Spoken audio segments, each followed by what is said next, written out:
A lot of people have seen a lot of whales from South Shore despite the bad weather over the last couple of weeks, and people are getting really excited about it, saying the whales are coming by early. They're not really coming by early because they're heading down south. The numbers are still building up down south till probably about the end of this month.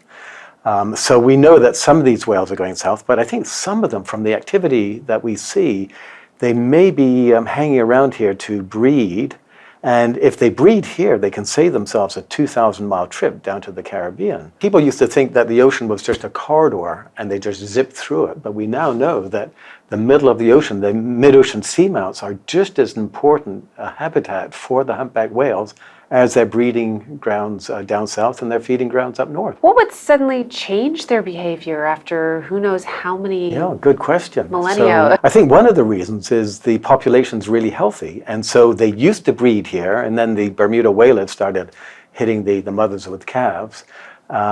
But it's getting overcrowded now, probably, down in the Caribbean. And I go down there pretty well every winter, and there's a large number of whales there. When a mother's giving birth, she doesn't want to be around too many other whales. And so this may be a reflection of a very healthy North Atlantic humpback whale population, that they are starting to recolonize Bermuda as a breeding ground. I think they're also aggregating here in the spring to head up in a convoy up north.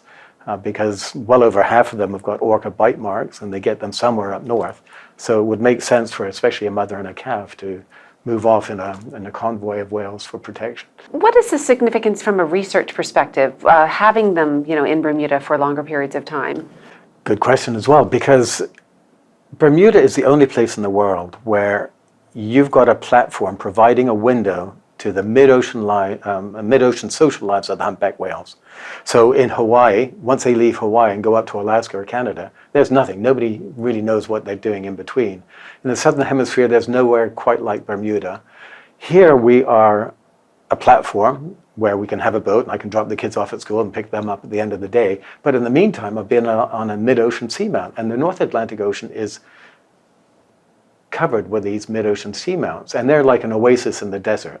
And the whales can congregate there because they're getting food from the upwellings on the ocean. So Bermuda is incredibly important for science to provide this insight into the mid-ocean, mid-migration lives of the humpbacks.